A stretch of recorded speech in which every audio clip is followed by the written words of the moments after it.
21 questions here on KC Sports Network. It is Kent Swanson here with Seth Kaiser. And Seth, I know we didn't have a ton of time to catch up before the show even started. I know we got some stuff going on today. Yes. But man, how are you?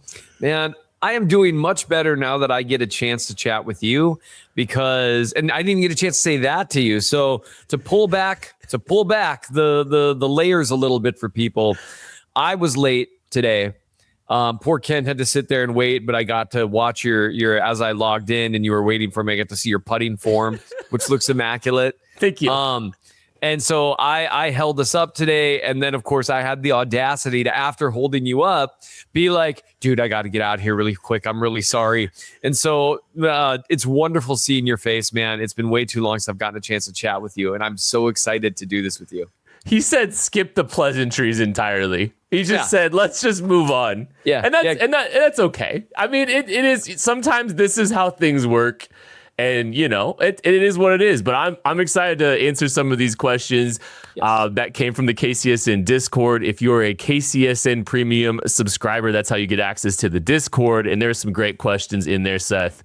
And so we're just going to jump right in, man, because I know we got some stuff to answer.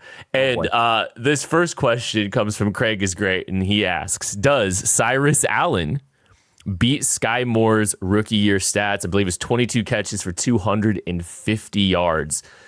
Did you get a chance? Did you find, because a little inside baseball, did you find a reliable Cyrus Allen cut up?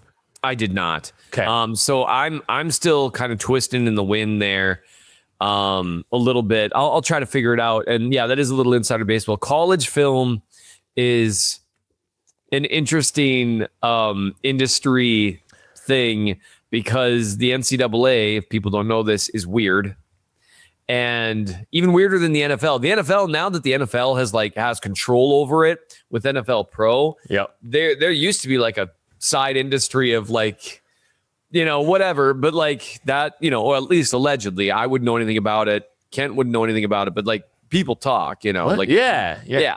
But like with college stuff, it's just the Wild West. You'd think with such a massive industry, it would be simpler to just have official databases, but it's not. So I've only been able to look at Cyrus Allen in terms of stuff you find on YouTube, which sometimes you'll find like full game stuff, but it's still, it's in-game footage. So you can't watch the entire route. You can't, unless you happen to catch it on replay. And even then it's not on all 22. You can't see how he's responding to the coverage. So that's been a struggle. So I'm mostly just basing my stuff off people I trust and what little I've been able to see. I will say if Cyrus Allen achieves 22 catches and 250 yards, that is an incredible win for this organization to get somebody in the 5th round that can do that. I'm not betting on it. I would just say one thing that's interesting to note in terms of their receiver depth, and I really should do this, depth, because it does not exist.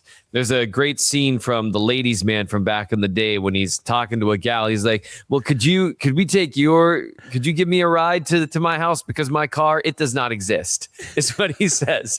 And that is the Chiefs wide receiver depth right now. Like, there's an argument to be made that they're top 3, like that, depending on what Shadow Shea can do, maybe they'll do all right. But there's no depth there, which to me is if Cyrus Allen is the route runner that a lot of people say he is, including people I really trust, then the man coverage separator from the slot that people say he is. I mean, maybe, because who's going to beat him out for those snaps? You know what I mean? It's oh man, he would, but I don't know how he's going to get snaps over Jeff Caldwell. Well, that's not going to be. That's not even the case. And if I had any faith that Jalen Royals was going to take a step forward in year 2, which I don't. We'll see. And that's, I liked Royals college film overall. You looked like you could see some stuff there, but I don't know. I don't know that he showed much, even in the limited snaps he did get. There were certain players where it drove me crazy, with Bassa and Smith, where they were getting limited snaps. So I'm like, what is happening here? And then I watched Royals a little bit. I was like, oh, that's okay. That's why. Yeah, I think for Royals, he's got to be healthy and he's got to take he's got to show that he learned enough in year one mentally to be able to crack, and that's always really tough. I mean, the health part's a big deal. Like, that's a big piece of it too. So, I mean, he's got to stay healthy and he's got to make himself available and not put himself behind the 8 ball to start camp. But I think getting anything out of either of those guys, day 3 receivers, would be a massive win for this organization. But I don't know. I don't know if you can forecast that. All right. So this is from Andrew Schnitker. Which number is higher? Tyler Tolbert's MLB record tying 12 at-bat hit streak, which that's a Royal. Kansas City Royals. They're a baseball team, Seth. They do play the Minnesota Twins sometimes. I don't know if you're a Twins fan, because like I know a lot of people up in that area gravitate towards the Twins. Our buddy Jake, Twins fan. Anyways, 12 at-bat hit streak he had, which is just improbable because he's not no respect or disrespect to Tyler Tolbert. Doesn't happen to players like him very often. Whatever. Or the number of sacks from the Chiefs' sack leader this season. So 12 sacks is the line for whoever leads the Chiefs in sacks. There's one player that has the capacity to get to that, I think. Yeah, there's exactly one guy, barring, you can always have the caveat, barring a miracle. There's exactly one guy who's got capacity. Hey, Tyler Tolbert was a miracle. Tyler Tolbert's 12 at bats. So maybe Ashton Gelati's getting 12 and a half sacks this year. Maybe, Karlaftis has shown that when the rest of the pass rush is healthy, he is unusually good. And this is a skill at cleanup sacks. His motor, his athleticism, his effort, all that stuff, it goes into that. But I would be surprised. Chris Jones has only exceeded that total, I think, once in his career. That's maybe twice. And that's part of being a defensive tackle. There's just, generally speaking, you're not going to rack up 13 sacks in a season. I would love to say over. I'm going to say no. That's basically an over-under, right? That's what the heathens call those. And I would basically say an under. I don't see the Chiefs sack leader having that many. If the pass rush gets quite a bit better, I think it'll be more a sum of the parts than any one dude collecting 13, 14, 15 sacks. I just got done writing an article on KCSN on things that could go right for the Kansas City Chiefs. Because we're talking about a lot of things that could go wrong, because there's plenty. We've talked about them. Yes.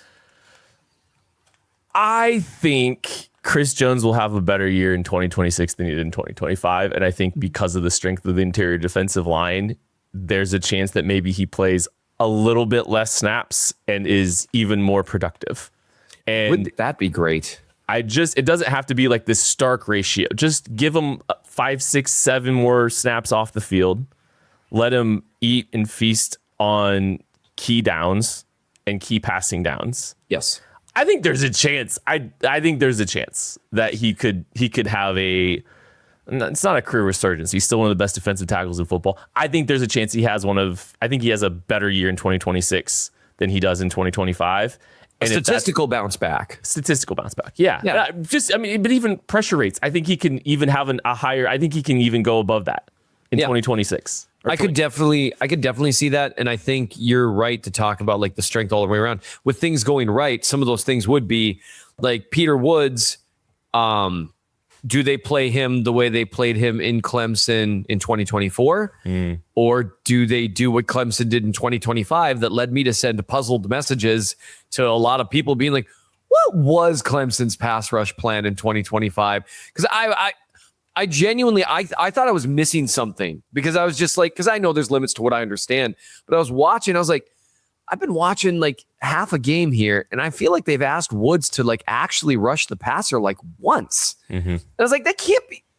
But what are they doing? And I asked multiple people, and they were like, I don't know. Like they were just like, and it just. I think they were trying to do something based around stunts and twists, and not teaching it well or something. I don't know. I believe it was a new system too. System. It's a generous way of using that. But that's an interesting thing is like, they're taking kind of gambles on, is O&L what we hoped he would be? Is Woods what we hope he'll be? Can Republican Mason Thomas be what if you haven't watched recent Only Weird Games, it's Republican Mason Thomas. The R stands for Republican? Yeah, well, let's face it. When you've got guys in the trenches, See, you're hearing this for the first time. I apologize. One of our favorite jokes of all time was like last year or the year before where someone tweeted out in the middle of a Ravens game. It was like, for the love of God, could someone get some Republicans to block the Lamar Jackson? And it was one of my favorite jokes. And then it's kind of like, then all the replies around it and people talking like that. It's like, look, with my pass rushers, because you get certain people in the NFL that are rumored to have certain political, whatever affiliations. For certain political affiliations. One of my favorite jokes was, I want to wonder where my pass rusher was on January 6th. Which is a terrible joke, but it's hilarious. So now we've been calling him. We're like, oh, Republican Mason Thomas. That guy's going to get 14 sacks in a season and will terrorize quarterbacks. So that's where that came from. I saw your face when I said that. It's so funny. It's so funny because it is just one of those really weird. There's a ring of like. And it is weird how many of those guys lead. I don't know. So it just becomes funny.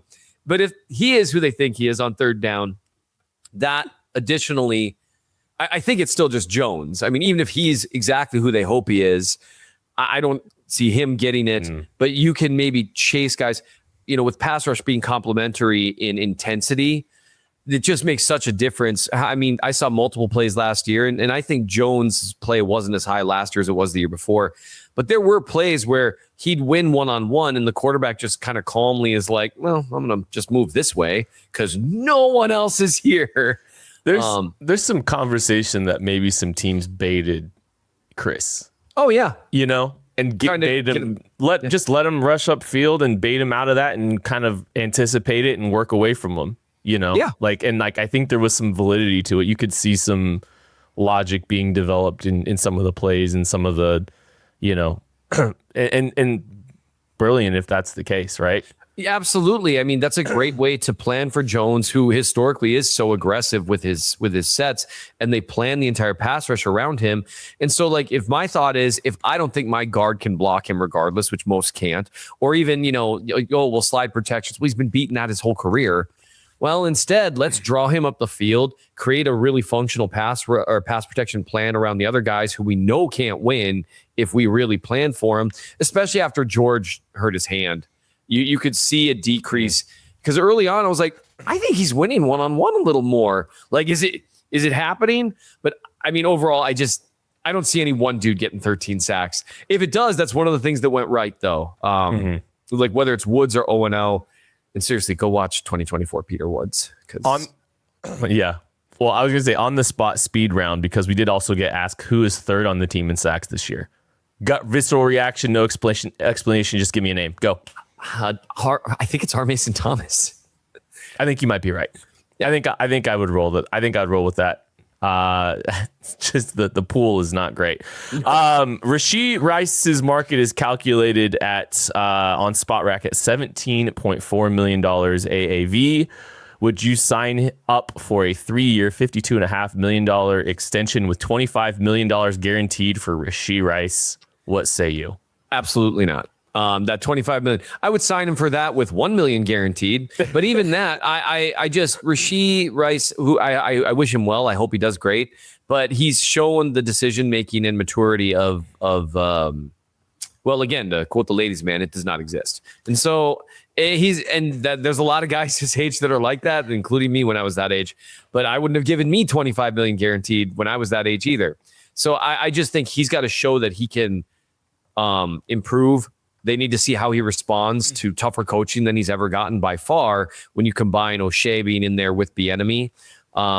Because it's not just tougher coaching. If you're to believe like the things like Julian Edelman has said about O'Shea, there's going to be a lot more technical coaching that I think, okay, can he take that? Can he process that? Can he handle that? Can he not get in trouble for an entire year? All that stuff. You can't give him, he could have 1,400 yards and 12 touchdowns next year, and you still can't give him top of the market or close. But I would not hand him even $17 million a year, which is a shame for him because at his best, he's a better receiver than that. I keep thinking about Courvoisier now because you won't stop talking about the ladies, man. And there's some Courvoisier. Ooh, it's a lady. Ooh, it's a lady. Sorry about that. It's all right. It's all right. I think this is a natural point to take a break. We'll be back without without Tim Meadows' impressions right after this. Looking for tickets for your next event? Tickets for Less is your #1 source. Save big on every purchase when you use promo code KCSN at ticketsforless.com. I'm Brett Goodwin, one of the owners of The Learning Tree. The Learning Tree is a neighborhood toy store in Prairie Village, Kansas. This has been here in this location since 2000s, and my husband Alan and I purchased the store in 2023. Alan and I grew up in families where we've always wanted to have a business together. Alan grew up, for instance, his parents had a jewelry store. I worked in a local toy store here in Prairie Village when I was growing up. When this opportunity happened in 2023, we knew right away we wanted to contact them and pursue the store. We wouldn't have been able to get the store without the team at Emprise Bank. From the day we contacted them, they knew what we needed to do, which was very helpful.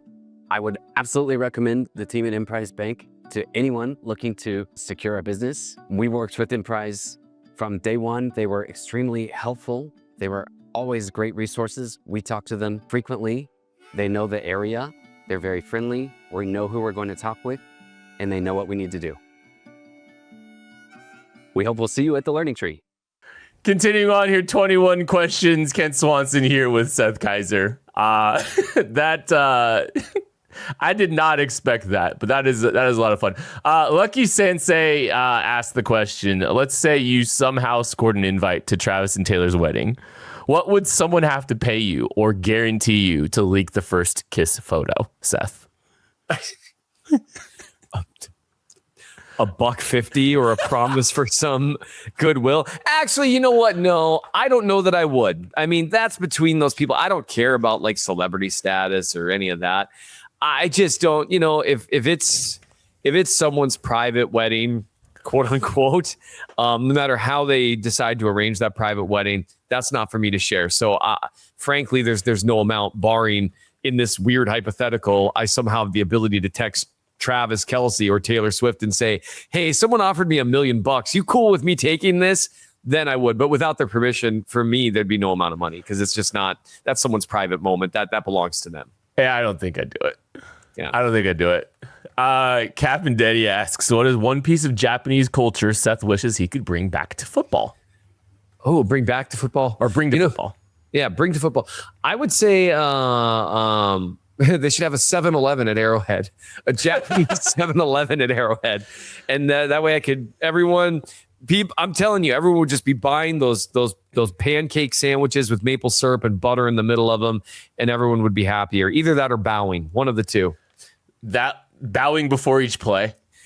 I'm still accidentally bowing into people when I bump into them at Walmart. I was there for 3 weeks, and you kind of just get used to it, and it's so nice. You bump into, oh, excuse me, I'm so sorry. And you bow down, and I did that yesterday. My daughter made fun of me, and like, it just is what it is, but it's nice. It would be funny to like every third down out of a timeout. It's like both teams, there's a timeout and it's a big crucial down and both teams just bow at each other right before. Yeah. Are you aware of Quick Trip? Do you know, have you been? Yeah. Okay. So at T-Mobile Center, which I think is what it is now, downtown, there used to be Quick Trips. No way. Inside the stadium. It was amazing. So we have Quick Trips because there's Quick Trip with a KW and Quick Trip with a Q. Yes. And we're the Q. The QT is local. I will say the ones up here with the K, they're also quite nice. They're just not quite the same. They're not the same as like a Family Mart or a Lawson's or a 7-Eleven, because you can go into a 7-Eleven in Japan. I am that insufferable I've been to Japan guy, and I apologize. I'm a quarter Japanese, so it's okay. I saw the pictures. It was cool. Oh, it was so cool. The cool thing about there is like you could go in there and get like 10 different like snack food with bread that's actually really delicious, because like this milk bread, and you can get some fried chicken and grab sushi that would cost you $20, or $30 here in the States, and do all these things and get enough food for 6 people plus a bunch of treats for 6 people. And it was like somewhere between $17 and $20. That was cool. Food is cheap there because the dollar is very strong right now. Wow. Just DRK, one film to watch in theater, one to watch at home, and one to never watch. The films are, I got you the... Oh, okay. I got the 3 for you. Whew. It's summer movies. The Odyssey, Avengers, Doomsday, and Dune Part 3. One in theater, one at home, and one to never watch. If if I've got to pick, I think, and I'm guessing this is pretty chalk what I'm about to say. Dune Part 3 in theaters, like those movies have been incredible to watch in theaters. Like I actually went out of my way for Dune Part 2 to go to a theater, and I was so happy I did the minute in the first scene where, you know, they start rising in the air and the music hits. I was like, oh, I made the right choice here. So Dune Part 2 or Part 3 in the theaters, Avengers at home, not watching the Odyssey. Nothing against the Odyssey. I'm pretty excited to see the direction they go, bringing the old gang back with the Avengers. I think I can never watch Doomsday and just live with what I know about that Avengers series and not let it be ruined for me, or live with the results of the nostalgia bomb. Yep. Odyssey, I think I would go. I think I'll go at home for the Odyssey and Dune Part 3 in theaters. I haven't seen a Dune movie in theaters yet. I was very late on but I was very late on Dune in general. I think people didn't expect them to be as good as they've been. Like they're great. They really are great movies. Like the first one, my wife and I both had this afterwards, like that was really good. And then the second one was even better somehow. So I can understand that. And that's a great take on the Avengers thing, because there are a number of shows and movies that I have watched that I'm like, you know, had that not ended that way, I think I still would be okay. Does it have John Bernthal in it? No? Okay. Well, then I probably could have just forgotten it. I think I can be at peace with it either way, right? I can feel at peace with it. Crunchy Waffle Boy asks, how many Mahomes era Chiefs would be on the hypothetical Chiefs all-time starting 11 on offense? Do you want to take turns naming people? Yeah, I'll just start with Patrick Mahomes, so you have to do the most work. Oh, okay. Well, Travis Kelce, Tyreek Hill, Chris Jones. Oh, this is just offense. Oh, just offense. Sorry. Oh man. So yeah. So that's where it gets okay. I think Creed Humphrey. I think he's the best center in Chiefs history. Is that it though? I think that might be it. I think that might be, because I don't think Trey would make it. Well, he's competing against Waters and Shields, right? Like just out of the gate. Like Shields is obviously there, and Waters. People can't forget. Like Waters was great. He was great. Like he was a great player. Who was like a tier below Shields, which to be clear, a tier below Will Shields is like close to a Hall of Famer. Like, and so I do think that's it. I can't honestly think of anyone else from the Mahomes era who gets very close. That's just. Yeah, I think it's 4. I think it's 4. Yeah. Good for it is 4 definitively. And Hill, you're right to put Hill in there. I mean, yeah, that was just the history of Chiefs receivers is not particularly strong. I mean, yeah, and Taylor and Tyreek's a Hall of Fame. He's a gold jacket guy. Oh yeah. So like, it's not like, I mean, I'm not trying to slide him either. I think he's the best receiver in Chiefs history. Yes. But the bar to clear is not high. Right. You know, and no disrespect to Otis Taylor, no disrespect to Dwayne Bowe. But here, I will just say, with no disrespect to Dwayne Bowe, who was one of my favorite players when I was still kind of in the fan stage of this, and I still am, but you know what I mean, before it became a bit of a job too. I love Dwayne Bowe. But like, if he's your second best receiver in history, he was never the second best receiver in the league at any given time. He might have had a year or two where like he flirted with top 10. Like, was he ever the second best receiver in his division? I mean, I'm trying. And he played. The Chargers had good receivers. The Broncos had good receivers during his era. Yeah, I'm trying to think if he ever was the second best in his division. Well, I mean, and he was teammates with a tight end who was technically a better receiver than he was. Like, look, the Chiefs are rolling 12 personnel on their all-time. Yeah. They are saying we need Tony and Travis. Tony, it's Travis, it's Tyreek. And they might go 22.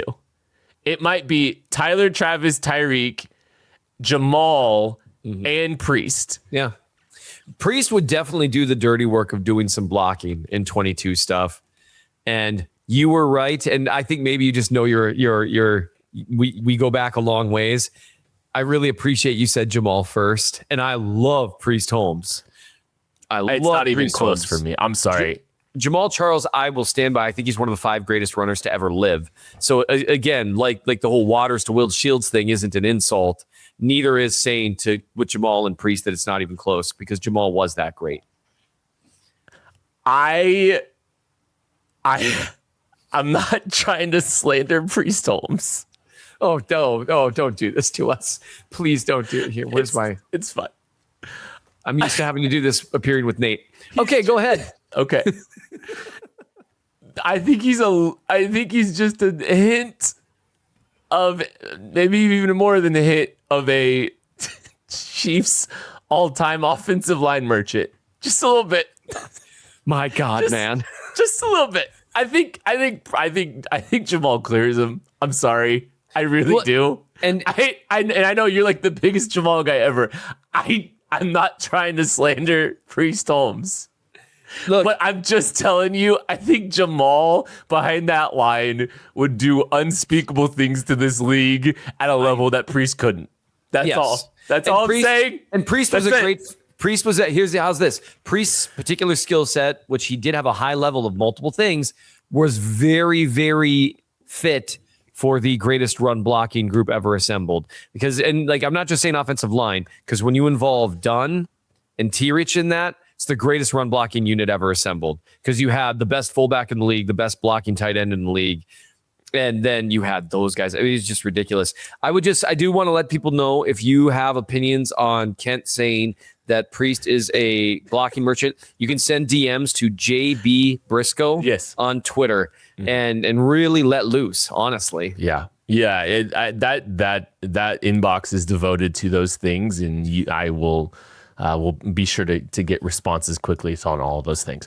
Kyle C asked the question, gut feeling over under 10.5 Chiefs wins. What are you taking? Over fairly easily. Last year stunk, and it was a bummer. I think Patrick Mahomes plays better than he did last year. I'm not saying he was bad. He wasn't. But the lack of trust that he started to develop. I just completed a Tyquan Thornton film review. The number of times Mahomes hitched before throwing was concerning. And he just didn't trust what he was seeing. He didn't trust his receivers. He didn't trust his line. I don't think he trusted the system. He said he stunk last year. He's always saying that. He said I could have given MVS a better ball on that. Like, that's who he is. But I would just say, I think Mahomes comes back better and more decisive. And we've been really quick to discount all the success they've had. Yes, a bunch of chickens came home to roost last year, but they do still have Patrick Mahomes. I think it's over. I do too. I'm a little bullish on this team. I think there's borderline disrespect about some of the positions on this roster right now. Right. One being the offensive line. I think it's insanity how underrated this offensive line is right now. Right. And Patrick Mahomes is the best player on the planet, and the Chiefs might have the best defensive tackle group in football by the end of the season. And there's a couple other things that I think could go right for the Kansas City Chiefs in that article I wrote about. So I'm bullish on this team. I think they're going to surprise some people, and Mahomes has done nothing but surprise us all the time in this era. And I don't think that's just going away because he turned 30. I think there are still plenty of things for him to do to surprise and exceed expectations, and I think he'll do it again this year. Yeah. All right, a couple more before we get out of here, because I know we got to get out of here pretty quick. So Kent and Seth, if this is from Lee87, if you two were on a reality TV show together where you can be cloned by any amount of times, and you both were tasked with having to defeat the Chiefs offensive line in a cage match style fight against all 5 at once, how many clones of the 2 of you would you need to win? Clones of the 2 of us. This is going to sound whatever, and I just want to make something very, very clear. And this is not going to surprise anyone. I'm not tough. I've never been tough. Anyone that generally acts like they're tough is either someone who really, really, really, really is, like 1% of the time, or 99% of the time they've never been in a fight in their life and they're just talking. I've been in enough to know that I'm not tough. But I've also been enough to know that 2-on-1, no matter how big a guy is tough. That's a tough thing. So I think all 5 of them, me and Kent, I'm thinking, I think I would want to do that 2-to-1 ratio. I think, and then maybe plus one more, a couple of sacrificial lambs in there. So let's go with 12. And we're not talking like, being blocked. We're talking, a fight to the death. I don't think people understand what it looks like when 2 people actually attack one person. It's not pretty. It's not that I'm attacking people. I think we need a 3-to-1 ratio, Seth. 3-to-1's. I suppose I stood next to some of those guys. I remember when Mitch Morse picked me up and shook me, and I was like, "Uh-oh." I think we might need a 4-to-1. I'm not joking. Now, yeah, I'm just telling you, man. Those dudes are built different, and yes, I think they're monsters. We need 2 at the ankles, each ankle. And then we need, at least 2 more just taking care of business. I really do. And I'm not even sure that gets it done. All right, we'll go 4-to-1. I think because so 20, it takes one hit, Seth, for one of us to be knocked out. And then we're cooked. Yeah, then you've got real problems if you're at a 2-to-1 ratio. You need to account. You need to account for some attrition here. You just, I don't think you've accounted for it. I wasn't accounting for attrition. I wasn't accounting for injuries. That's on me. I was way overconfident in our depth. That's on me. One more before we get out of here. Casey from KC. Who surprises positively this year to help the Chiefs regain AFC West supremacy? Give me a name. Give me a name of someone that's going to surprise in 2026. I think the most likely, I'm trying to pick between 2 players at the same position. And who I think is the most likely to respond to good coaching. Felix and Ethan Downs. Sorry. I think Xavier Worthy. Okay. I can't get past how different his college film in terms of some of those intermediate routes and the way that he separated at his best in college. And he was never an elite man separator, or even really a particularly good one. But he could run a much fuller route tree than what we saw from him his rookie year. That's one good thing about Sark's offense. It asks you to do those things. I think he can do more than what they've done with him. And I think a guy like O'Shea, who has made a career out of helping players maximize their strengths, I think a guy like Worthy that has a couple of elite strengths, I think he's the one that'll pleasantly surprise, because I think the expectations for him right now are pretty low. I'm torn between Noel and the player I'm going to pick. Noel's one of them. I'm going to go Josh Simmons, and I'm just going to say he's going to play a great season. He's going to play all 17 games, and he's going to be a top half of the league tackle and perhaps even one of the top 10 tackles in football in 2026. And if that happens, they have one of the best offensive lines in football, and Warren Sharp can, Well, that was a weird take. I honestly, I didn't even name Simmons because my expectation for him is to play as well as he did last year. I think if he plays at the exact same level he played last year and plays every game, he's a top half left tackle pretty easily and maybe higher. Yeah. And I mean, did you see him that he's one of those jerks that plays offensive line that struggles to keep on the weight. Yeah. And Johnston. Yeah. He's just shredded. And you're like, it's like, oh man, I just can't keep on the weight. I'm like, wow, that must be really hard for you. It's got to be terrible. Kingsley would be a good one to say there in a similar way. Yeah. Going in year 1 at guard to a competent overall guard after the way he looked in the preseason. Mm-hmm. I don't know what Andy Heck did to him, like threatened his family or what, but like the pass pro difference between preseason and regular season was crazy. Kingsley would be a good one too, I think. And that's another scenario where you're talking potentially best line in the league. Mm-hmm. Left to right, because like if your weak link is a guy who's got 15, 20 relatively competent to average to slightly below average starts under his belt, if that's your weak link in Jalen Moore, you're cooking with gas. Yeah, I'm bullish on that. That's the one that made me the most upset. That's the narrative that's made me the most upset, is being so down on the Chiefs offensive line. So I think Simmons, I adore Simmons, and I think the shine wore off a little bit because of the mystery of 2025 and some of the injuries. But I think his when he was on the field, he was one of the top, like you said, he's one of the top half. I think he can continue to ascend and do it for 17 games, and that will really shut a lot of narratives up. I think people are just super down on him, and I think he's the one that's going to surprise a lot of people, at least from a national perspective. I think we all feel better about him, but it's crazy to see all the narratives right now that and the disconnect between the national media and the Chiefs. Or in Chiefs, ecosystem.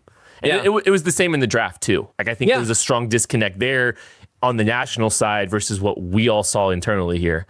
And I think the Chiefs' success in 2026 will be because the national media was wrong about a lot of things. I think that's a great take, and it does go to the fact that, like, of course a few mock drafts are coming out now, and I've seen people like, oh man, the Chiefs might take a left tackle, and I'm like, what? Like, why? That makes no sense given their current levels of investment. But I completely agree that about the disconnect there, and not just the disconnect between national media and the fan base, because that's very common, but the disconnect between local reporting and people that are in the building. Because, like, who you didn't really see say a lot of that kind of stuff was, like, unless in certain circumstances, but like a lot of the local guys, they were like, yeah, people are saying tackle, but I don't really think so. And then they didn't take a tackle anywhere. and Brett kind of mocked the idea of tackle in the post-game or in the post-draft pressers and stuff. It's like, some things just never made sense. And so I think some of the perceptions of this team don't make sense either. And I think that's going to be a really fun, it could make 2026 really fun. Kind of like how the 2022 team was a lot of fun, because it was, I think there's some parallels for obvious reasons, but exceeding expectations with a young group of players and maybe some other, the draft class hitting. I think there's all kinds of potential for that to be the case in 2026. So I'm looking forward to it. Seth, thank you so much, man. It was great catching up with you, and thank you for your time, and thank you to everyone that answered all those questions or asked all those questions today. Yeah, awesome. I really appreciate it, man. Thanks for having me. This is always so much fun. Yeah, man. 21 questions on KC Sports Network. Thank you all so much for listening. We love you. We appreciate you. We'll catch you later.